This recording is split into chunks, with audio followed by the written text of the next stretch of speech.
Apreciado presidente Iván Duque Márquez. Somos Susana Espinosa y María Camila Ruiz, estudiantes de Derecho de la Pontificia Universidad Javeriana. Con todas las adversidades que tuvo este semestre, se imaginará a cuáles nos referimos, nos dedicamos a estudiar lo atinente al tema de la exploración y explotación de energías no renovables y el fracking. Esto, en su gran mayoría, ocurrió cuando todavía estudiábamos de manera presencial. Hoy, en medio del encierro, hemos identificado un antes y un después para la industria petrolera, que nos lleva a escribirle. En el marco de la pandemia del COVID-19 se ha presentado una caída de esta industria, lo que nos obliga a repensar y cuestionar nuestra dependencia extractivista. Cuando todavía no se hablaba del COVID-19 aquí en el occidente, tuvimos la oportunidad de analizar el tema de la exploración y extracción de gas y petróleo desde múltiples perspectivas, lo que nos permitió tener un mayor entendimiento de sus implicaciones y así comprender por qué este tema es tan polémico en nuestro país. Al día de hoy se conoce que las reservas de petróleo no alcanzan sino hasta por 4 años más y las de gas por menos de 8. Aún así, los diferentes gobiernos, en lugar de emprender el camino hacia nuevas fuentes de energía, desean hacer hasta lo imposible por mantenerse con estas dos. Fue así como descubrimos que el fracking es una de esas maneras que existen para pegarse a las energías no renovables, técnica que consiste en la extracción no convencional de hidrocarburos que parte de la perforación de pozos hasta llegar a la formación que contiene gas o petróleo. En este proceso se usan grandes cantidades de agua, arena y sustancias químicas, que son inyectadas a elevada presión para forzar el flujo y salida de los recursos buscados.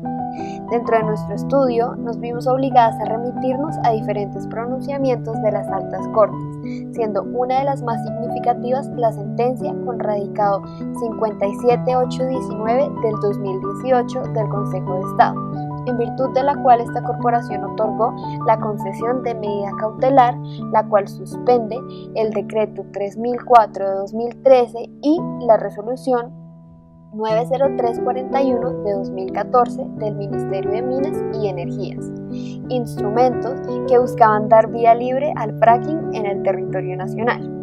Esta decisión fue aplaudida por las comunidades que viven cerca de los pozos de extracción, defensores de derechos y múltiples sectores del país, pues se percibía que por fin se estaba poniendo el bienestar de los ciudadanos y del medio ambiente por encima de la economía. Como resultado de lo anterior, encontramos no solo que las razones del tribunal eran ajustadas para ordenar la suspensión de la práctica de fracking, sino que además existen muchas otras razones por las cuales la dependencia de estas energías resulta absolutamente irresponsable, obsoleta e ineficiente. Cabe recordar el principio de precaución que fue la base del Consejo de Estado para declarar dicha suspensión, según el cual, cuando haya peligro de daño grave o irreversible, la falta de certeza científica absoluta respecto de estos no debe utilizarse como razón para postergar la adopción de medidas eficaces en función de los costos para impedir la degradación del medio ambiente. En este sentido, entendemos que las consecuencias del fracking podrían ser graves e irreversibles, convirtiendo su práctica en una acción completamente irresponsable. Por otro lado, es ampliamente conocido que existen por lo menos 6 fuentes de energía con recursos renovables que podrían reemplazar las 2 tradicionales de manera muchísimo más eficiente y menos costosa en materias ambientales y económicas. Tan conocido es que lo tenemos regulado dentro de nuestras leyes, señor presidente. Tan conocido es que desde el 2014 se integraron al ordenamiento como parte del Sistema Energético Nacional a través de la Ley 1715 de ese año, las energías renovables de biomasa, de los mares, de pequeños aprovechamientos hidroeléctricos, energía eólica, geotérmica y solar. Tan conocido es que una inmensa cantidad de países, incluyendo Costa Rica, hermano latinoamericano, se encuentran reduciendo al 0% las fuentes tradicionales, pasando a todas las anteriormente mencionadas, disminuyendo así impactos ambientales al tiempo que producen mucha más energía a un menor costo. Esto solo evidencia cómo las fuentes tradicionales, además de irresponsables, son obsoletas e ineficientes. Mientras tanto, acá pensamos en el fracking y dejamos las energías renovables con una regulación imprecisa y ambigua, para seguir dependientes del petróleo y del gas, para seguir explotando lo irresponsable, obsoleto e ineficiente, que además trae consigo numerosos problemas sociales, por no decir menos. A veces se esconde el extractivismo detrás de los beneficios sociales y locales que trae a su lado, pero esto se desmiente en el minuto que toma leer un caso como el de Barranca Bermeja con Ecopetrol, empresa que ha causado cientos de daños ambientales y sociales en dicho territorio sin intentar mitigarlos, repararlos o cesarlos. Según la comunidad, Ecopetrol lleva extrayendo petróleo del Magdalena desde hace más de 30 años. ¿Y qué nos ha dejado de eso? ¡Nada! Vivimos frente a una ciénaga de la que se nutre Ecopetrol, pero el pueblo no tiene acueducto con agua potable, no tenemos vías, no tenemos puestos de salud. Un defecto más que sumarle a las energías no renovables tradicionales. Pero, ¿hacia dónde vamos con todo esto? Que probablemente, señor presidente, usted ya conoce. Pues bien, todo lo anterior es parte de nuestra amada normalidad, a la que queremos volver cuando la pandemia lo permita, ¿verdad? La situación actual se distancia muchísimo de esa normalidad. Desde diciembre del año pasado se empezó a conocer el famoso COVID-19. Rápidamente infectó a cientos de personas alrededor del mundo y finalmente en marzo de este año llegó a Colombia. Permítanos decirle, señor presidente, pues sería egoísta de nuestra parte no agradecerle por su labor, mantenernos a salvo, por sus ayudas económicas, por ser drástico en interés del país y de los más vulnerables. En un principio, a pesar de la falta de información, los efectos más trazables que iba a dejar el virus incluían afectaciones en la salud, muertes, confinamiento, teletrabajo, recesión económica, pérdidas de trabajo, por mencionar algunos. No obstante, a medida que la pandemia se está volviendo parte de nuestra cotidianidad, también vemos que ha generado efectos sobre el medio ambiente y, claro, sobre la industria petrolera que es tan presente y enaltecida en nuestra normalidad, como si fuera la última Coca-Cola del desierto. A tan solo 60 días del aislamiento preventivo obligatorio, ya se asoman fuertes declaraciones frente a la industria. Como lo afirma la Agencia Nacional de Hidrocarburos, ya comienza a verse afectada por la situación, pues, según sus cifras, se reporta un 20% menos de producción que el máximo que se produce normalmente. El barril de petróleo Brent cerró el 2019 en un precio de $68.44 americanos, cuando ahora está en 32.5. Esto se debe a que la crisis económica generada por el coronavirus agrava la brecha entre la producción y el consumo de petróleo a nivel global. Es decir, que el problema no está en que no haya suficiente cantidad de petróleo, sino que nadie está demandando este recurso de momento.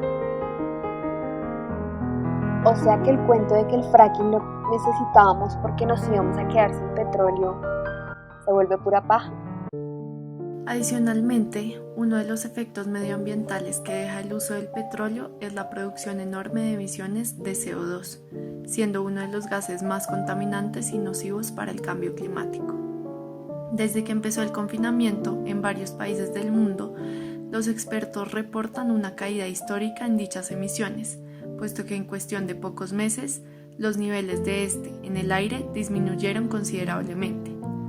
Otras crisis han dejado resultados parecidos, como ocurrió en la gripe española, la Gran Depresión y el fin de la Segunda Guerra Mundial. Sin embargo, la disminución de CO2 que se ha vivido durante esta pandemia no tiene precedentes. Lo anterior es atribuible en parte a la disminución de todas esas industrias que dependen del petróleo, como el transporte terrestre y aéreo. El uso de medios de transporte terrestre para marzo del año en curso reporta una disminución del 50%. Las personas tampoco están haciendo uso de sus vehículos particulares. De igual forma, las aerolíneas están frenadas y han disminuido su funcionamiento, lo cual aporta también a que la demanda del petróleo sea mucho menor. Desde la industria se prevé que será muy difícil retornar a la normalidad, pues el COVID-19 nos ha enseñado a adaptar nuestras vidas a la virtualidad, al confinamiento y al uso de menos recursos como el petróleo. Por ejemplo, las personas han descubierto que los viajes de carácter laboral resultan innecesarios porque muchas diligencias se pueden hacer a través de Internet. Otras permanecerán muy prevenidas de volver a tomar un avión o un transporte terrestre que implique conglomeración de personas para viajar. Por lo anterior, los viajes seguramente disminuirán y a su vez la demanda del petróleo. Si se da cuenta, señor presidente, todo está relacionado con el uso del petróleo. Esto reitera la idea que le hemos venido exponiendo sobre la importancia de replantearnos nuestra dependencia a las técnicas extractivistas, pues en el marco de la pandemia hemos confirmado que podemos modificar nuestras costumbres volviéndolas más sostenibles. Por esta razón, señor presidente, le pedimos, no volvamos a la normalidad. Hemos entendido que la normalidad va mal. La normalidad no es sostenible. La normalidad nos llevaría a la extinción. Esta podría ser la última oportunidad que nos da el planeta. Si seguimos presionando los ecosistemas naturales con un consumo exacerbado de recursos y territorio, nos estaremos acercando a perder la capacidad de enfrentar el cambio climático. El COVID es hacer lo que todos creían imposible: desacelerar el mundo, la economía, el crecimiento. Nos demostró que eso sí es posible y además que es necesario. El aislamiento del ser humano ha permitido retornar el balance, al menos en algún porcentaje, a la naturaleza. Estamos siendo testigos de cómo habíamos tomado espacios que no nos pertenecían y que con nuestra salida están siendo retomados nuevamente por sus verdaderos dueños. Asimismo, retorna el balance respecto de lo que exigimos del planeta, acostumbrados a extraer sin mesura creyendo que era necesario porque la economía no puede parar. Ahora nos está reclamando a gritos que hemos llegado a sus límites y que sí es posible frenar esa constante e imparable exigencia. La extracción no convencional de hidrocarburos como el petróleo y el gas a través de una práctica tan arriesgada como el fracking se torna en algo completamente inútil de cara a la situación que hemos venido mencionando. No se va a necesitar la cantidad de petróleo que antes se necesitaba. No se va a tolerar más daño al medio ambiente. Tampoco es que el fracking sea la única solución para abastecer las fuentes de energía. Mejor dicho, si con la normalidad pensábamos en el fracking, el COVID nos muestra que lo que debe venir después no es la normalidad ciertamente. Debemos tomar esta oportunidad para dar un salto hacia el futuro sostenible, renovable y amigable con el medio ambiente. Los impactos positivos que deja el COVID-19 son una enseñanza sobre los hábitos hacia los que tenemos que tender de aquí en adelante. La caída de los precios en el petróleo no es una pandemia para la humanidad. Por el contrario, piense en la mejoría que tendrá la calidad del aire, del agua y de la tierra en todas las zonas aledañas a los pozos de exploración y extracción de petróleo si su consumo se disminuye. Piensa en esas comunidades que llevan décadas enteras observando a esas grandes empresas acabar con sus hogares, sus recursos, su salud. Con todo, la economía de los países está a la deriva, reportando pérdidas enormes. Es así como las grandes potencias como Estados Unidos y China están concentrando su atención a la recuperación de la economía. Hoy, los dirigentes de los países deben decidir si rescatan a esas empresas contaminantes, por ejemplo las petroleras, como medida para ayudar a la economía de manera rápida, o si por el contrario enfocan su atención en salvar al medio ambiente y a las empresas que a través de su labor lo protegen. Solo piense, señor presidente, si con esta crisis la industria petrolera tuvo semejante caída, ¿usted cree que llegarán inversionistas a este sector cuando todo pase y nos enfrentemos a nuevas crisis? En últimas, los efectos que deja el coronavirus dependerán de las medidas que se tomen una vez se supere la crisis. Está en sus manos, presidente. Usted tiene los medios y el poder para evitar que retornemos a lo que conocemos como normalidad, a esas prácticas que están acabando con nuestro planeta y las comunidades que habitan los alrededores de las zonas que perciben afectaciones medioambientales, a esas modalidades que dejan cientos de efectos negativos, todo por un interés económico que creemos solo obtener a partir de estas industrias. Es hora, señor presidente, de empezar a construir un futuro y encaminar nuestros esfuerzos hacia allá.